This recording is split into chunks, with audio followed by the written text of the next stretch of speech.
Assalamualaikum warahmatullahi wabarakatuh. Selamat siang menjelang sore buat semua kicau mania dimanapun berada.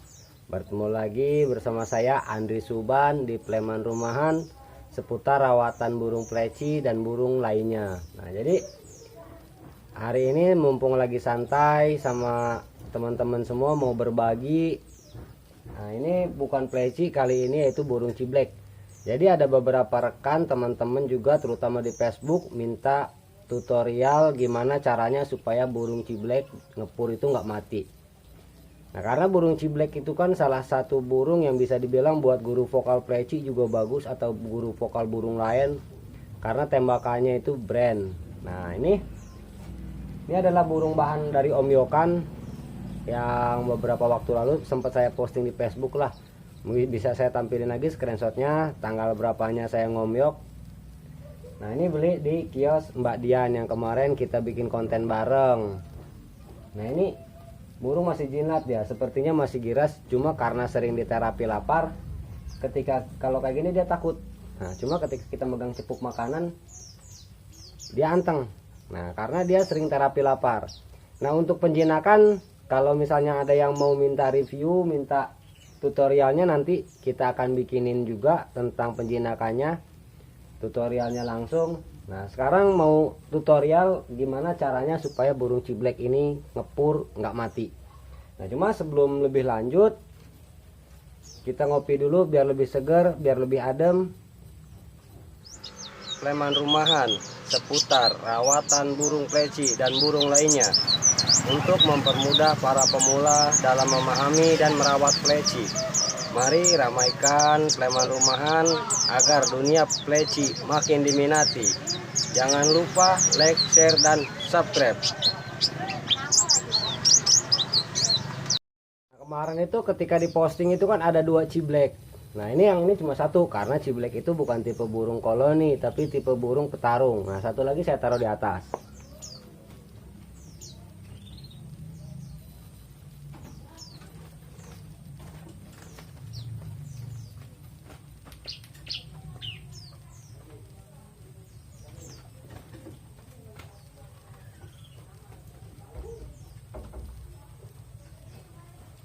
Nah, jadi kalau dia ditaruh di samping terus seperti pleci di koloni yang ada tarung, salah satu mentalnya down, dia nggak mau saut-sautan lagi. Nah, ini udah mulai saut-sautan. Nah, fokus kembali ke tema ya, masalah masalah burung ciblek ini nggak mau ngepur, tiba-tiba malah mati. Nah, karena memang burung ciblek ini bisa dibilang burung yang rentan mati. Dia ringkih, terutamanya itu dia stres. Dari stres dia nggak mau makan.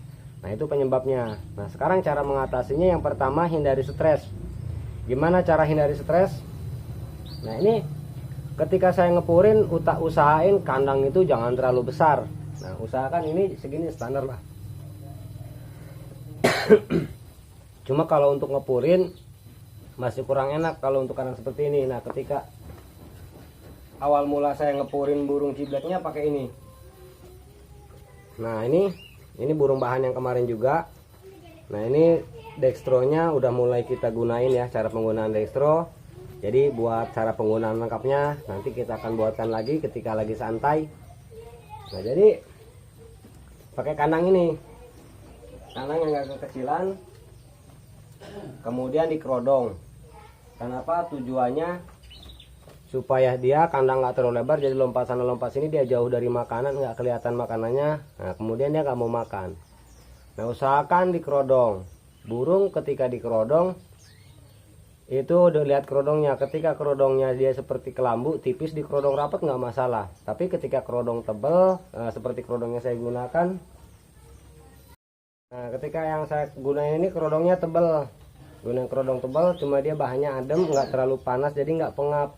Nah, jadi di sletingnya ini nggak usah ditutup, bisa dibuka semua aja, dibuka semua, diablakin sedepan pintu. Dan usahain di tempat yang ramai, di tempat yang sepi, jangan di tempat yang ramai.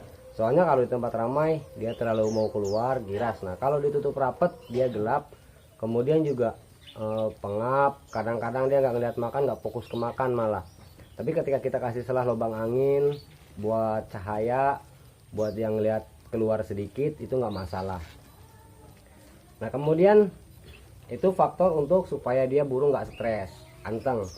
Nah kemudian untuk pengepuran itu yang pertama, pilih purnya dulu, jangan langsung pur kasar, jangan langsung pur yang berbentuk panjang atau juga butiran.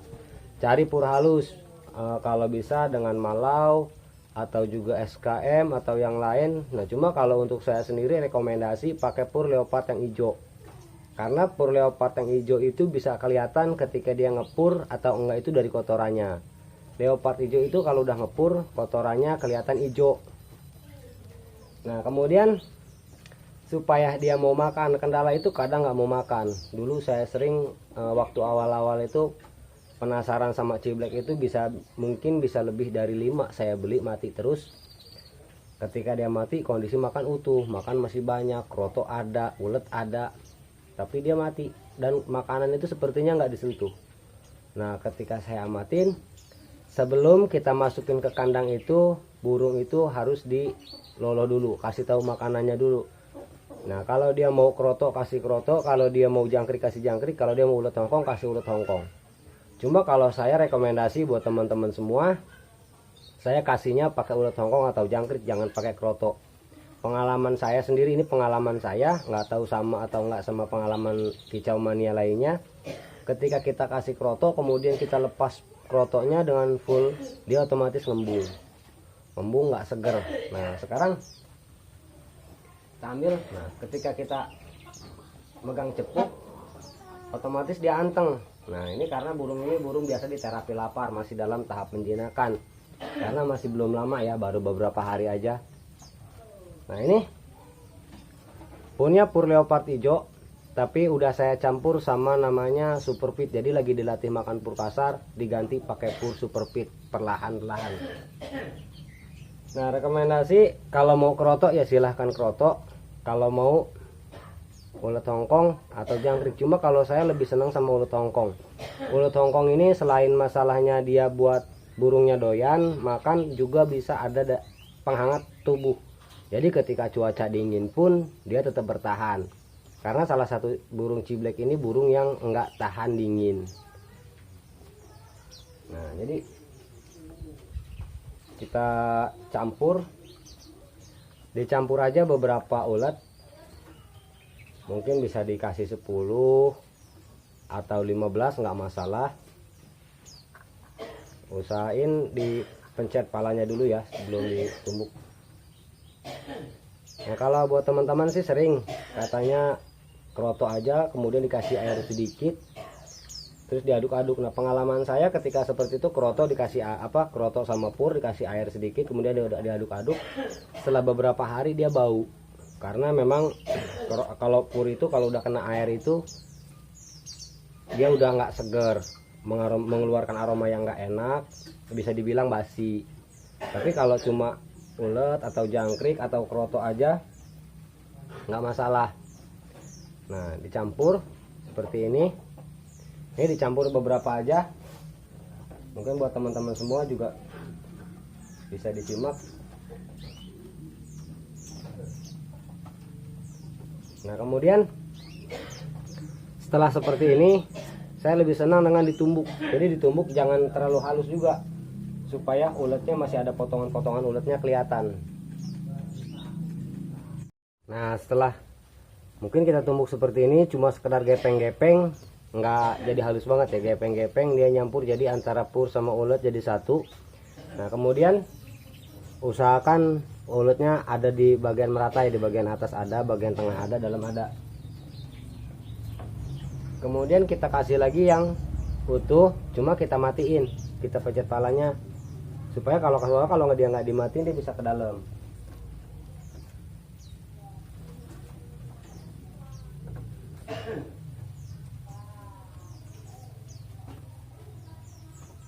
Nah kasih aja di sini 3 atau 5 yang masih utuh ditaruh di atas supaya dia makan. Nah kadang-kadang kalau kita taruh di kandang burung ini nggak mau makan karena dia nggak tahu tempat makannya. Nah jadi buat teman-teman semua, kita pegang dulu burungnya. Nah kalau bisa dari Om Yokan itu kan, dari kantong semen itu kan jangan langsung masukin ke kandang, siapin dulu seperti ini baru diloloh. Sekarang kita pegang.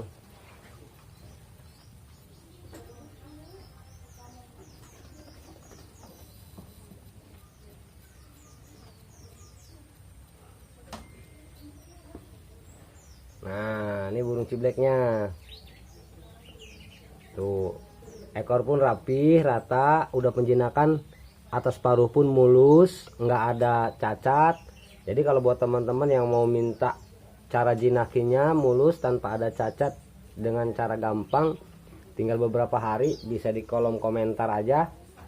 Lanjut lagi ke tema. Nah sekarang setelah burung kita pegang, usahakan pegangnya hati-hati ya, soalnya dia burung yang rentan. Nah ini, jadi burung jangan sampai kakinya jangan sampai bermasalah, kita pegang ini. Nah kita suapin dulu. Nah sampai dia makan. Kalau belum mau makan, terus aja dikasih dicepuk ini sampai dia mau makan. Nah kalau dia udah mau makan, tinggal gimana caranya dia tahu tempat makannya. Kita masukin dulu cepuknya ke dalam kandang. Nah setelah cepuk dalam kandang tahu, kita tinggal pegang burungnya, diarahkan ke cepuknya. Nah seperti ini. Kalau dia udah mau makan di sini, tinggal lepasin burungnya, kemudian dikerodong. Setelah kerodong baru ditaruh. Nah permasalahannya kan, nah banyak lagi anaknya jam berapa aja anak. Biasanya usahakan ketika malam itu di stok banyakan. Jadi ketika pagi, tanpa kalau kita kesiangan atau juga kita mau ngembunkan, dia otomatis ketika bangun dia langsung ada makanannya dicepuk. Nah nggak usah nunggu orangnya. Setelah pagi kasih lagi jam 9, kemudian kasih lagi jam 12, kasih lagi jam 3 sore, kasih lagi jam 6. Nah kemudian malam kasih lagi. Hari kedua kasih pagi, siang sama sore aja. Nah sambil diamatin, hari ketiga itu pagi sama sore aja.